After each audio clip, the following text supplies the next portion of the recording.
I'm Zibby Owens, and you're listening to the award-winning podcast, Moms Don't Have Time to Read Books. Thanks so much for listening to my podcast. If you like what you hear, please follow me on Instagram at Zibby Owens and also at Moms Don't Have Time to Read Books. Thanks so much for listening. Enjoy it. Today's episode has been sponsored by Shaka Tea. Shaka Tea is a line of Hawaii-grown herbal iced teas with a commitment to the health of their consumers and health of the land. Shaka Tea is a naturally caffeine-free, no sugar-added product and supports sustainable farming and regenerative agriculture. Shop Shaka Tea, that's spelled S-H-A-K-A-T, Shaka Tea. Marian Keyes is one of the most successful Irish novelists of all time. She's written 14 novels, including Lucy Sullivan is Getting Married, Rachel's Holiday, and her latest, Grown Ups. Her books have all been bestsellers, with 30 million of her books sold in 33 languages around the world. Anybody Out There won the British Book Award for popular fiction and the Melissa Nathan Prize for comedy romance. This charming man won the Irish Book Award for popular fiction. In 2009, she wrote Saved by Cake, which we'll discuss later, and 3 collections of journalism, including Under the Duvet and Further Under the Duvet, and Making It Up as I Go Along, Notes from a Small Woman. She was born in Limerick in 1963 and spent her 20s in London and now lives in Dunlughair with her husband. So welcome to Marian. I'm so excited to be talking to her today. Hi, how are you? Hi, Zibby. Can you hear me? Yeah, yes. It was breaking up a bit there, but yeah, I can hear you. Oh, thanks so much for coming on my show. It's so nice to talk to you. Honor. Thank you so much for having me. Oh, well, there is so much to talk to you about. All of these books. Your latest book is amazing. Your whole career. I heard that you didn't even know you wanted to be a writer, that it was just something that kind of fell into your lap. Yeah, I didn't start writing until I was 30. And at that stage, I had gone through law school. I was working in accounts. And it was only kind of when my life started kind of shutting down. Anyone who knows my story knows that I'm in recovery for alcoholism. So it was the tail end of my alcoholism was when I started writing. And I do think they were very, very linked, the two items. So I went through rehab. And when I came out of rehab, I realized that writing was what I wanted to do. And, within 18 months of coming out of rehab, my first novel was published. And, I was a late starter, but I feel it happened at the right time for me. Wow. And then tell me about in 2009. So you started writing fiction, and then you started, not to jump right into your most deepest, darkest secrets here, but let's... But since we started with alcoholism, let's go right to depression. So you had the beginning of a depressive episode, and then baking got you out of it, which is so inspiring. Anybody can bake. Tell me about that. Anyone can bake, except me at the time. Like, I am so not a baker. I am so not a domestic person. And I was in the absolute horrors, as anyone who's been through depression will know. And it was this sort of primal urge to bake a cake. My friend, it was her birthday, and I thought, flour, eggs, chocolate, I can do this.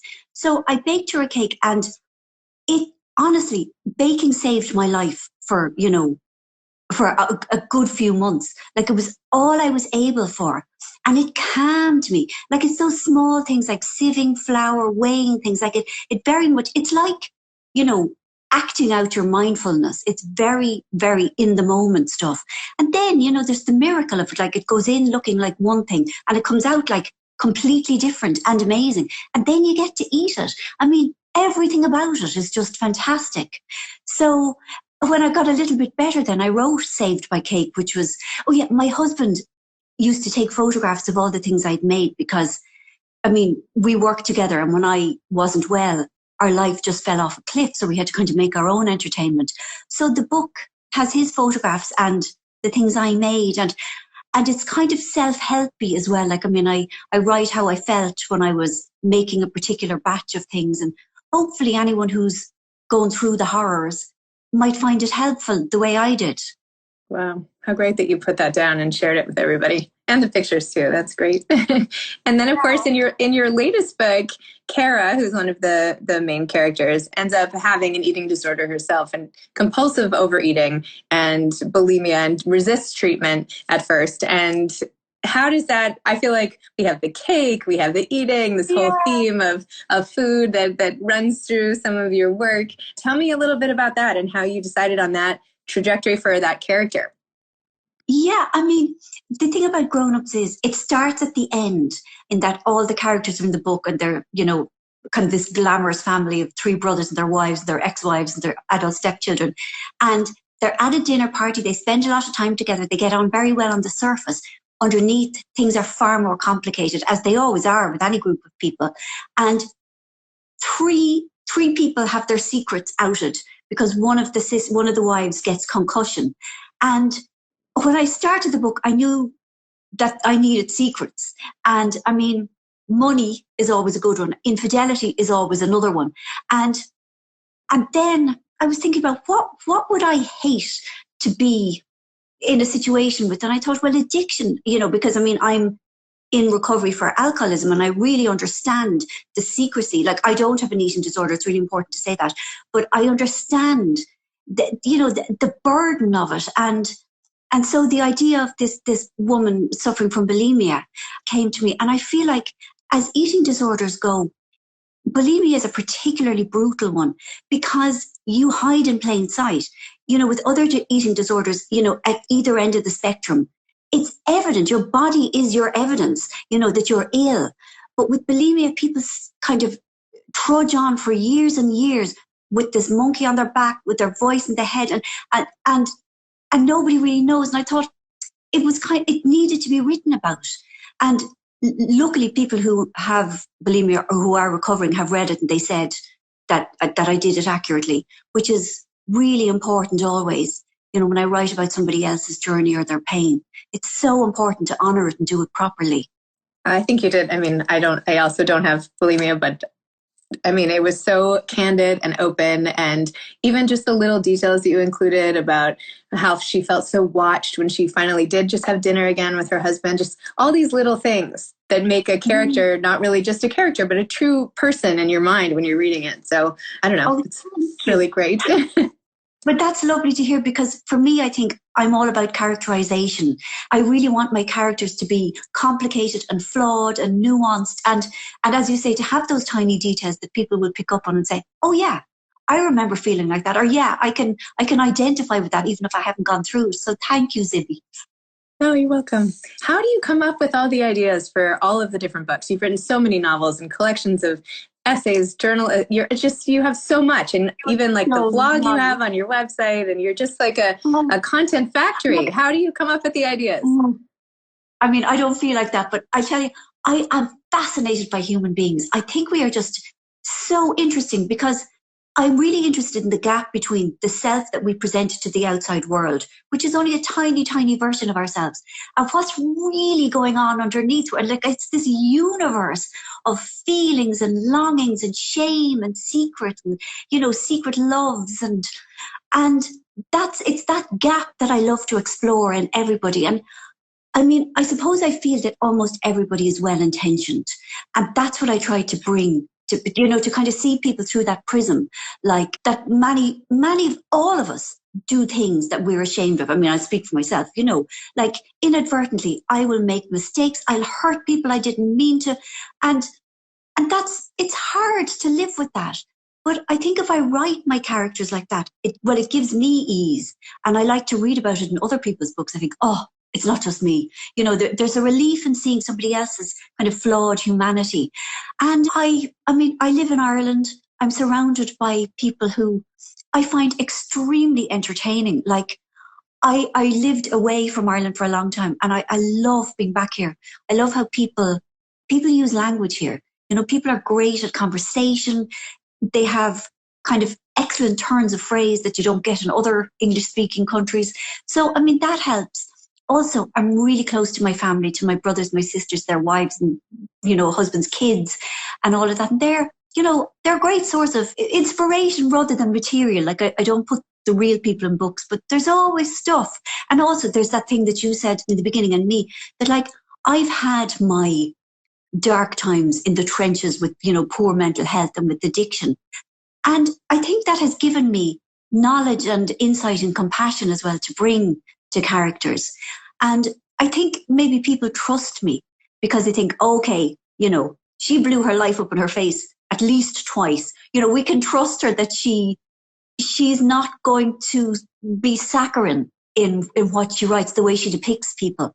So there's all of that. And I mean, I love what I do because I didn't come to writing until I was 30, and because I had spent so many years feeling wrong and pointless and, the square peg in the round hole, and that I always would be. To be now in something that I get such joy from, I really want to do it well. Like, it gives me huge pride to write a book that people go, I loved that. You took me away from myself, and you took me away from the world for a while, and you gave me comfort, and you made me smile, and you made me cry. All of that is so rewarding. Yeah, I mean, I get so much back from my readers. It's a very, very symbiotic, nurturing relationship. It's amazing. I think before I started interviewing authors, I didn't realize how much the authors were getting from the readers. I thought the readers took all, but it's actually the opposite. No, it's the opposite. And, even when people don't like what I've done, it's always interesting. Or if people have liked one book and they don't like the next, or the other way around, it's always good to know what has kind of chimed with people and what really hasn't. I mean, it doesn't mean that I will change what I do in response to that, but it is still, it all goes in, it's all information, which is never a bad thing. And then when you sit down to write a book, what does that process look like for you? Oh, it's slow is what it is. It'd be very slow. No, it is. It really is. And for me, it's all about going deep rather than forward. There's so many people write the way they write, but for me, I only do one real draft, but it takes me a year and a half, because I'm fiddling, changing things, asking myself more and more and more about that character, before I can move forward. So I write in my spare bedroom upstairs here. I try to do weekdays. I try and stay open. I think for any writer, it's really important to have time on your own. And I hate that. I just love Twitter, Instagram, scrolling, clicking on stuff, going on Zara, all of that.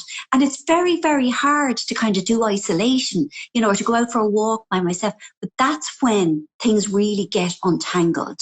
Sometimes my husband will come with me, and that's almost as good as being on my own, because we can, we sort of share a brain when it comes to the work stuff. So, but it's slow, and I kind of forgive myself for that now.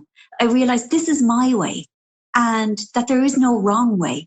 And then I'm always worried sick, before it comes out, and then always grateful when people say nice things. But for me, it's really about the characterization. And if something is wrong with me, and it so often is, I know I have to go back and go, okay, I don't believe him, I don't like him, and I don't know why, and I need to find out. It's about constantly refining. And that's just how I do it. Other people write a first draft in 40 days, and they're really, the whole thing is done and dusted in 3 months. And that's not for me, although I wish it was. But look, we are who we are. I mean, it's working. Whatever you're doing is working. Yeah. Right? You. I mean, I read an awful lot, I think it's really important as a writer to read. I read an awful lot of women, and I love contemporary books. Anything that's just out, I'm like, oh, give it to me. I want to know because I write mostly about women. I want to know what women are feeling and thinking right now about the world that they're living in, and what is worrying them, what's making them happy. How is their daily life? And I get an awful lot of that from fiction, which, reading was my first addiction, and it's kind of still up there. Then we share that addiction for sure. I'm a huge reader. And I thought it was so nice on your blog, on your website, how you were talking about all sorts of other books. You have a piece of troubling news, like with your not being apart from your mother with the COVID-19 restrictions. And then your best news, I was like, well, she'll surely recommend her own book. And instead you recommended these other books, which was just so generous of spirit of you. I was so impressed. That's really, really nice. But I think if I love something, I want everyone to know about it. Whether it's a book or a TV show or a pair of sandals or whatever. I get or makeup. I can never stop talking about that. But if I read a book and I love it, I just get really excited. I think, no, you must read it. You will love it. And one of my favorite things is giving books to people or telling people about something that they love. And when I was younger, when I started out, I felt like the world was a zero-sum game. So if somebody got something good, it meant that there was less for me. And I'm so glad that I've got older and I've evolved to the point where, like, when you give stuff away, I get more back. It's much more rewarding to be friends with other writers than to regard them as, oh, the enemy, or kind of, oh, my rivals. And I feel very lucky that I have so many friends who are writers. And it's a real honor to be in a position to be able to big up other people, because I still feel like I've only started, but actually I've been doing this for 25 years. And it is almost my duty because people have been really good to me. People like you now, like giving me this, so it's the least I can do. Like that's how that's the kind of person I want to be. And it was not how I always was. And I'm pleased that I've improved as a human being. That's amazing. I love that. You've already included so much advice in little snippets just from everything you've shared. But if you were to give advice to aspiring authors, what would you say? Okay, there is no magic spell. And that's both a good thing and a bad thing. Sit down and write it, Write a sentence. If you have a scene in your head and you don't know where it fits in, you don't know whether it's the start or halfway through, just sit down and write it. And try and commit to like a certain amount of time every day, like an hour, which is kind of doable for most people, I hope. And consider that hour sacred, that no matter what else is going on, you will do that. You will honor what you want to do by giving yourself that hour. And write it your way. And don't let perfectionism be the enemy of the good. Your first few sentences will appall you with how awful they are. I mean, that's always the way for me. And writing is so much about rewriting and refining, polishing it up. It will be terrible. You will be appalled. But keep doing it because we only get one life. And don't go to your grave thinking, oh, I could have written a great book if only I'd had the courage to do it. Another thing, pretend nobody is ever going to read it, especially your mother, especially when you're writing those scenes, just write for yourself initially. Don't let other people's imaginary judgment skew what you're doing. But if you want to do it, you owe it to yourself to do it. Like, I can't stress that enough. Please give it a go. Like, maybe not everyone will find that it's what they want to do, but I'm certain that lots of people will. I think if you've already got the spark and the interest, it's probably going to work. So good luck, whoever you are. Please do it. Well, thank you so much. Thank you for coming on. I've been a fan of yours forever. I remember reading Lucy Sullivan Got Married and all these books, just Rachel's Holiday for so long. Anyway, so this is such a treat for me. Thank you for coming on the show. Thank you so much, Sibby. Thank you. Bye-bye. Bye-bye. Thanks again for listening to my podcast, Moms Don't Have Time to Read Books. If you liked this episode, please follow me on Instagram @ZibbyOwens and @Moms Don't Have Time to Read Books, and sign up for my mailing list at zibbyowens.com so you can always hear about the latest things I'm up to. Thanks a lot. Thanks to today's sponsor, Shaka Tea, SHAKAT, Shaka Tea, which is the line of Hawaii-grown herbal iced teas. Go get some. Be refreshed. It's a perfect time of year for this tea. Thanks so much to Steve and Ryan at Texture Sound for the sound editing. And thank you to Morning Moon Productions for providing this fantastic intro and outro music. Thanks for listening. You could always email me at zibby@zibbyowens.com.